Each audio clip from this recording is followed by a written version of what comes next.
talk about green energy. Interesting space. Anymore, you can't be in any industry and expect that the world will be similar in 3 or 4 years. Just look at what's happened with the global energy industry as a result of fracking and other technologies that have come on the scene recently. So it's the future, but who knows what the future might bring, perhaps our planet. Thank you very much. So as you said, my name is Oded Distel, and I'm the director of the Investment Promotion Center Invest in Israel. The film that you just saw is an outcome of our work along with the IDI organization in Israel. And today's topic for this session is extremely challenging, making green out of green. So we have a very distinguished kind of analysts here that will try to answer this tricky question. And we'll do a quick round of introduction before diving into the subject. So, Eric, please. First, thank you very much for having us here, having Argonne here. Briefly, Argonne is a mission-driven research organization. We do R&D over a broad range of scientific topics, but with a mission. And the mission for us is energy, environment, and homeland security, which makes us and distinguishes us quite a bit from what you heard from GE, what a company does or what academia does. What makes us unique is that we not only do basic science like Bell Labs used to do, but GE still does, but we do it in the context of a mission to solve big global challenges. We wouldn't do something just to do PI science, we do it to solve big challenges. And I want to just give one example of something recent, very recent, which is very exciting, and I think a very new way to do R&D, but having a direct pipeline to the green part, which is actually made for business. We recently won this award from the government, a $120 million award called the Joint Center for Energy Storage Research. It's got a big mission to solve an energy problem. We basically think about both the grid and transportation, which is a big mission, and it brings together a group that don't normally sit together. And it's very unique to have a company, a set of companies, a bunch of academics, and government labs all sitting in one room, all with their unique capacity to take an idea from the benchtop and deliver it to commercialization. The Joint Center has 14 partners. It's got partners such as Johnson Controls, the biggest battery manufacturer in the country, if not the world. It's got academics like the University of Chicago, and it's got government labs that can do things like scale up. We don't manufacture, but we scale up. And the interesting thing about it is that right from the very beginning, under one roof, we have all these folks thinking about the fundamental challenges to go beyond, for example, today's lithium-ion batteries. How do we make an automobile go 400 miles? We'll hear about this in a few minutes. How do we make the grid and think about load balancing, where we have a lot of solar and variability on it. And one important component I want to mention to this Joint Center for Energy Storage Research, which is relative to some of our panelists here in particular, is that we have in the room at the beginning not just big companies like Johnson Controls and Dow, who really can scale and think big, and they're influencing the science. But at the same time, we have venture capital in the room as well. We have people from Kleiner, Perkins, we have people from what's called the Clean Energy Trust in Chicago, which is a link to all these entities at the very beginning. It's unique. It's very hard to get ideas from the benchtop, as many people know. Hard to get stuff from the benchtop out into the marketplace. It's a struggle. It's always like, people say, like making sausage. What we're trying to do is create a single organization that from the very beginning integrates everything from, let's say, from science all the way to innovation. It's just an example of the kind of new things that a big lab like ours can do. Thank you, Eric. David, can you share with us a little bit about Kleiner Perkins, please? Sure. So I'm David Wells. I'm a partner in the Green Tech practice at Kleiner Perkins. We just celebrated our 40th anniversary as an early stage venture firm. We now have 44 partners based in Menlo Park, Shanghai, and Beijing, and we're investing from our 15th fund. We have about $7 billion under management, and we invest in digital life sciences and green tech, and in green and digital we also have growth funds that are standalone practices. Over the 40 years of the fund, we've made over 700 investments, and I think the key legacy of Kleiner Perkins is seeking out and investing in disruption and the awe of the entrepreneurs who conceive of and execute these disruptive ventures. I joined Kleiner 7 years ago, near the birth of the green tech practice. And together with my partner Bill Joy, we tried to understand the fundamentals of Kleiner's success in the digital investing practice. And we decided it was a combination of fundamental and wide landscape knowledge and an amazing network that brought all the great ideas to us. And we set out deliberately to duplicate this for green tech investing. And I basically lived on an airplane for 2 or 3 years, flew around the country, visited many scientist university labs, national labs, technologists, entrepreneurs, incumbent companies, anything that was moving on the landscape of green tech, and very rapidly developed this landscape knowledge. And along the way, built a huge network, 4,000 or 5,000 people. And we tried to understand what green tech was. We built a list of about 100 line items. And as we built this landscape knowledge and network, we also began to understand the innovation pipeline, and we began to understand what was possible in green. And we refined this to a concept that we called the boundaries of the possible, where the limits were based on the laws of physics and chemistry and thermodynamics and other laws of nature. And we narrowed our list to about 30 areas where we saw that there was a big gap between the deployed state-of-the-art and the boundary of the possible, and that if you could achieve an innovation that broke out to the boundary, that you could build a really big standalone business. And we called these areas the 30 grand challenges.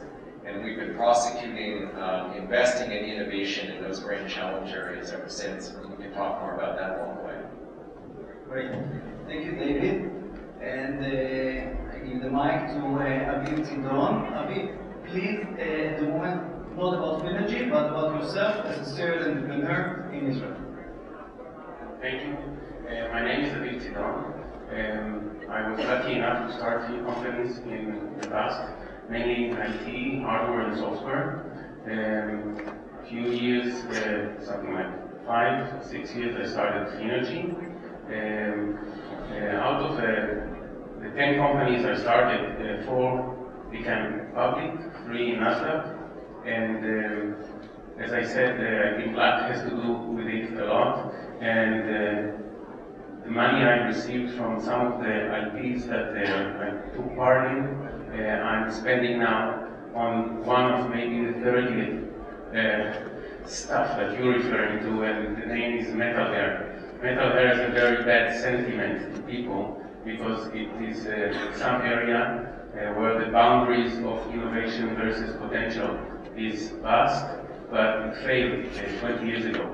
So since then, not too many people are touching that, and having private money to inject and bootstrap this opportunity is what brought us today. Great. So, Benjamin, you see, we've tried to cover in this panel a very broad spectrum of the sector. So it starts from the academia and research, the financial sector, and the point of view of the entrepreneur. Before we dive in, let me just describe the situation for the people who are not too familiar with this sector of energy and mobility. If you take a regular car that everybody uses on a daily basis, imagine that about 30% of the energy that we invest in the car, meaning gasoline, is used in order to move the car. 70% of it goes away heat, and usually we need energy in order to let the heat go out. This is one thing. Second, the grid that everybody uses, the electricity grid, usually is planned in order to support the demand, usually one single day a year, where everybody is turning on their air condition, and the entire system is built in order to support this single day a year. So just for everybody to imagine what is the opportunities, what are the opportunities that exist in this sector in terms of technological innovation, business models, etc. So So having said that, I would like to ask Eric, the challenge of bridging between academia and research institute into the business world. How do you see your role and how can you do that? So the example I gave before, I think, is one way I think that has to happen. It's very difficult. We're having this conversation before. Scientists in a laboratory think in a very narrow, focused way. It's difficult for those scientists to think about what they're doing in the context of the bigger picture. So you might have a scientist in a laboratory working on a material that happens to absorb a lot of energy. And it's a very cool thing because you can create these materials, but that individual has no idea how to create the business. Right? And this is the age-old problem of how do you get that very, very narrow focused scientist out. So I'm a strong believer, and this is where mission-driven science, I think, is really important. I'm a strong believer in the idea that, and actually a lot of scientists today, you talk to young scientists today, they're very excited by the big problem, natural gas and energy storage. Very excited and fired up by it. So if you put that individual, that PI, who's called in academia or a government lab, right away in the context of a big problem, call it the one you call, which is, let's call efficiency in engines. How do you do better combustion? Or how do you utilize natural gas? This is one of the great game changers of our time. In Israel and the U.S., it's natural gas. It's big gas fields found in Israel, of course. In the U.S., it's just going to drive our economy for the next 50 years. How do we take that methane and use it for transportation? It will be a complement to what we're talking about in energy storage. And the answer to that is if you get scientists, it's very hard to get methane in small volume. It's very hard to get a lot of methane, enough methane as gas into either liquid form or a dense enough form that you can stick it in a tank and have a battery or a tank of liquid gasoline. If you get those scientists early on in a room, maybe with a venture capitalist who has some good ideas, but also maybe with a company that actually has to get out there and build a car, it makes a huge difference. So I came from a place called Bell Laboratories. Bell Laboratories used to be like General Electric. General Electric still does this. Scientists doing great basic science, but knowing there's an ultimate mission to deliver. And that's what the government labs try to do. We try to bring scientists to the table when we're talking about these global challenges. And today there's a unique opportunity in energy to do that. Because kids are really excited about this problem. And everyone feels it, whether it's the carbon issue, whether it's the lack of energy, whether it's the issues you mentioned.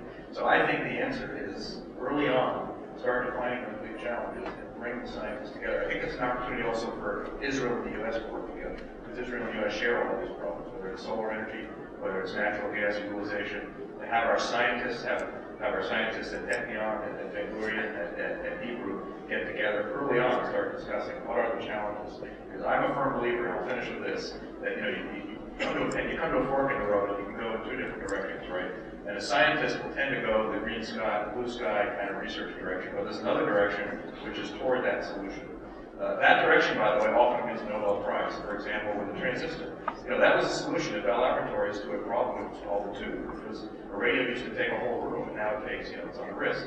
Those kinds of real big global challenges introduced to the scientists will really make a difference. So I think getting those partnerships early, really early in the stage. Brilliant, and set a clear vision. And set a clear vision, a clear goal, and have the venture capitalists in the room, have the big companies, have Dow in the room to tell you, I can't manufacture with that material. I can never scale that battery material. Because developing batteries, making batteries, all materials and other batteries you're going to be able to find easily, maybe not in Israel, but anywhere around the world. Answering those kinds of questions early can make a difference in the researchers' path forward. So I'm a firm believer in this is what we're trying to do with our laboratory now. Okay, great, Eric. Thank you. David, tough question for you. Does the model of VC works in Cleantech, or as you told me, Greentech? Yeah, that's a very current topic. I think those of you who are familiar with the Greentech investing space have seen the flow and subsequent ebb of VC investment in and out of the space. We have not had a lot of high dollar exits making a lot of money for our LPs, which is, after all, the job that we do. I think that Greentech is fundamentally different from digital, maybe a little less different from life sciences in some ways. One of the ways it's different is that in the digital world, the balance between which investments you choose to make and what you do after you make the investment is a little more towards the what you do after the investment side.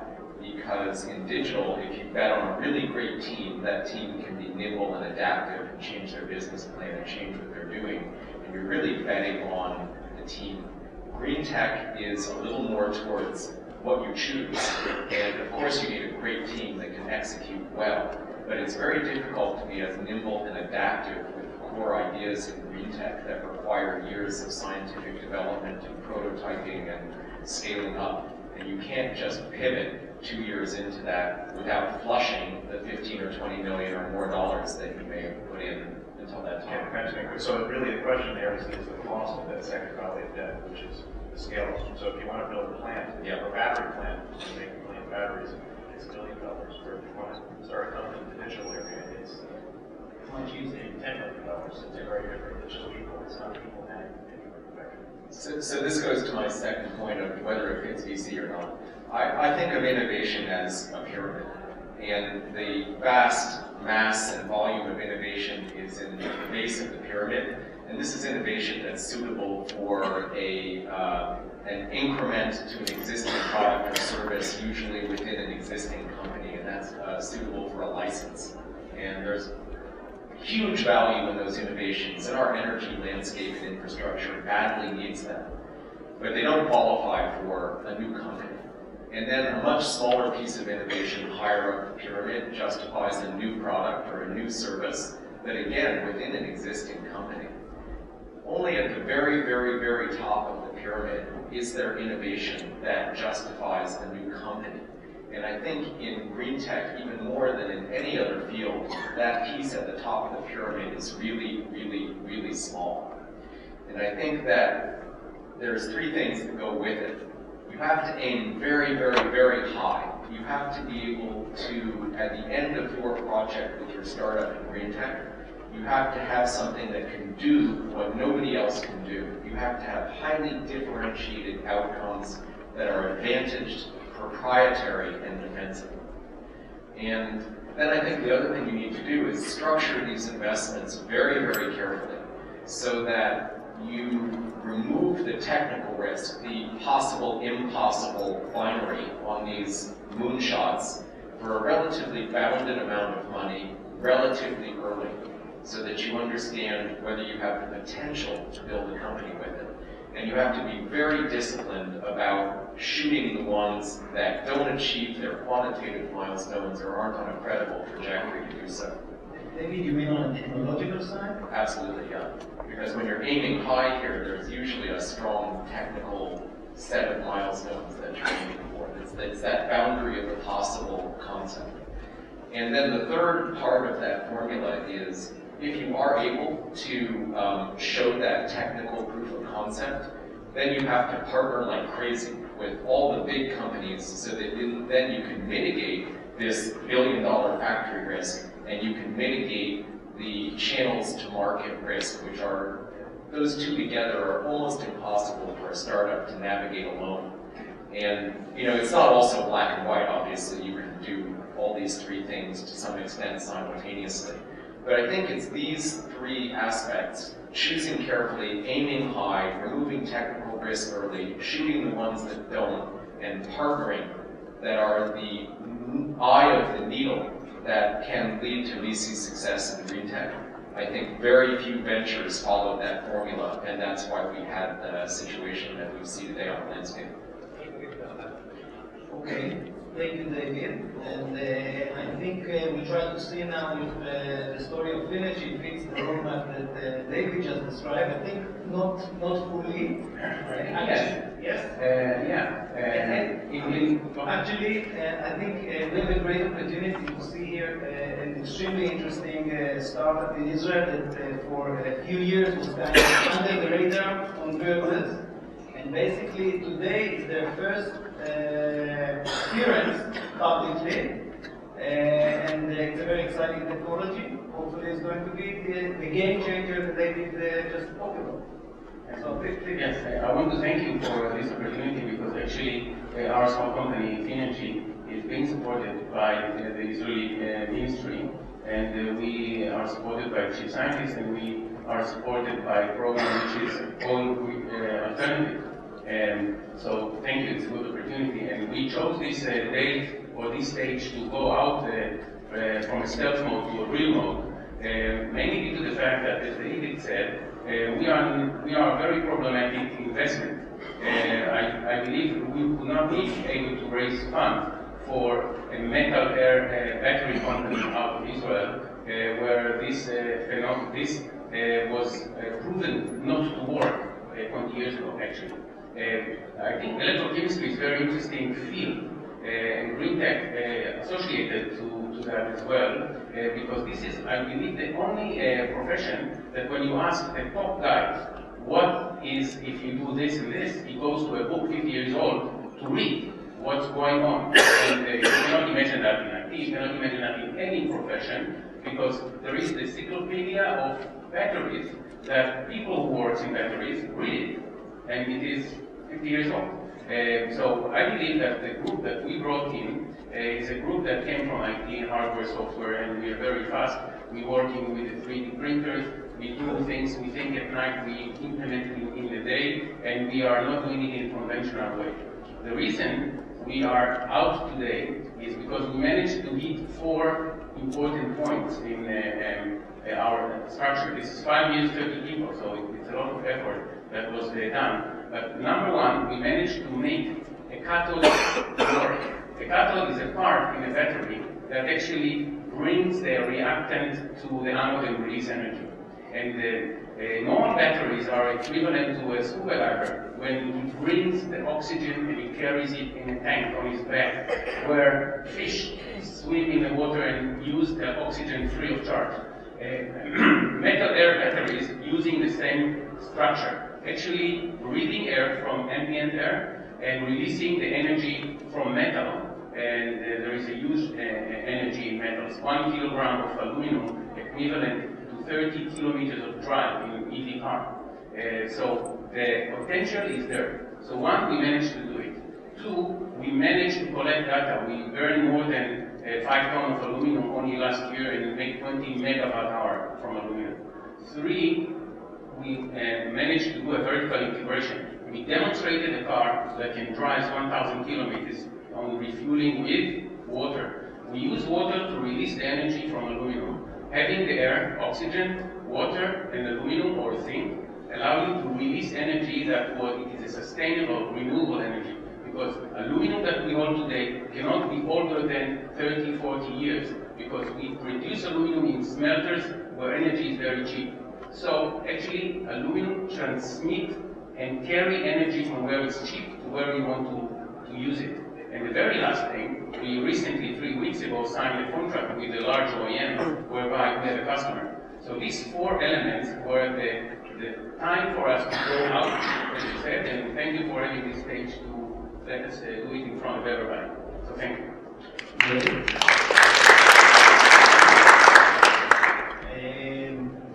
Actually, I think, Aviv, I'm not sure if we have time.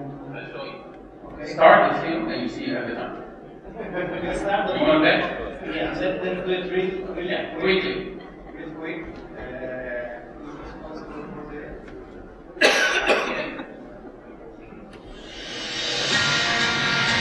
Metal air technology has been at the forefront of energy research for years due to its enormous energy potential.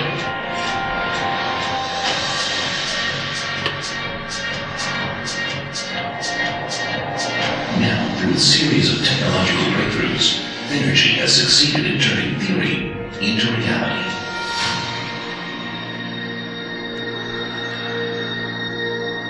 In just a few moments, 3 Phinergy team members will demonstrate the technology by driving an electric car powered by Phinergy's aluminum air battery. This battery creates energy by combining aluminum, ambient air, and water. The ride will begin and end at Phinergy's facilities, covering over 300 kilometers of continuous driving. Last year, Phinergy generated more than 20 megawatt hours of electricity using its proprietary metal air technology. Today's drive will showcase one possible application of the technology's remarkable performances.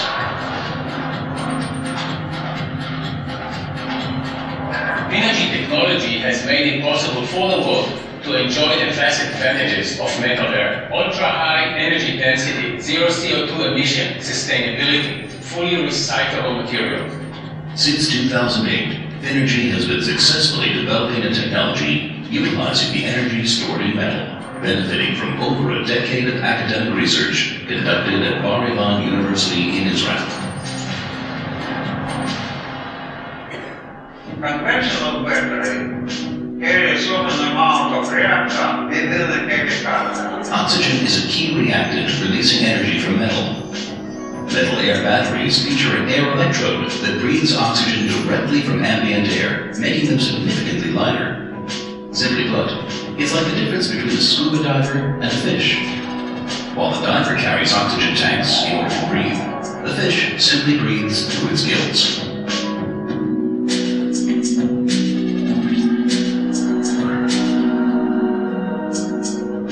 The structure of Phinergy's air electrode allows oxygen to freely enter the cell while blocking out CO2. As a result, the air electrode is immune to CO2-related problems, which have in the past been the leading cause for metal-air battery failure. Phinergy's patented air electrode technology and its mastering of the metal-air process has allowed us to begin to tap into metal-air's full potential. The company is currently developing both aluminum air and electrically rechargeable zinc air batteries, featuring a lifespan of thousands of working hours. Our battery systems can provide superior performance to currently existing technologies over a wide span of applications: transportation, stationary energy storage, defense, and consumer electronics. Aluminum is a means to transport energy from place to place. Aluminum is produced by charging, where energy is cheap, and it can then be discharged wherever energy is needed. Phinergy's aluminum technology turns this scenario into reality. It gives a possible solution for the world's ever-growing demand for sustainable energy. Phinergy's technology enables fully electric vehicles to travel without range limitation, refilling water every few hundred kilometers.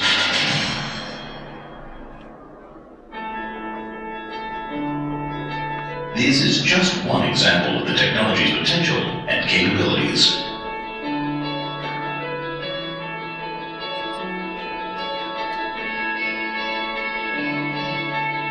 This strike proves that metal-air energy is real and closer to commercial use than ever. I believe we will soon see it everywhere, making the world safer, cleaner, and cutting down on both fuel dependency and energy costs. Phinergy. The future is in the air.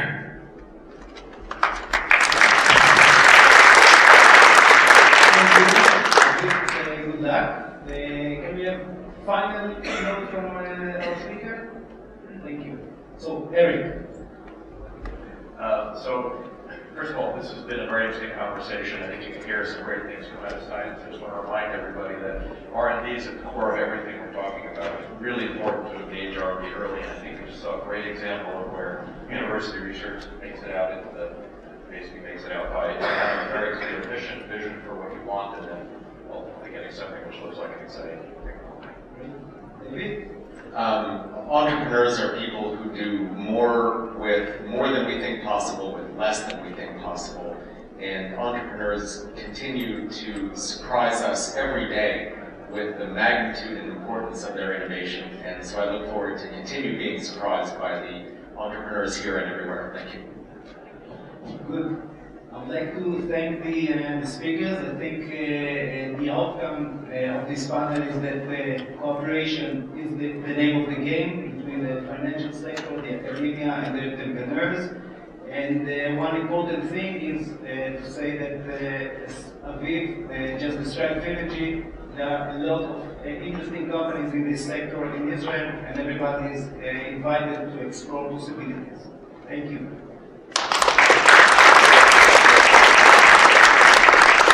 So thank you to the panel. I love it when someone proves the people wrong who proved something wrong.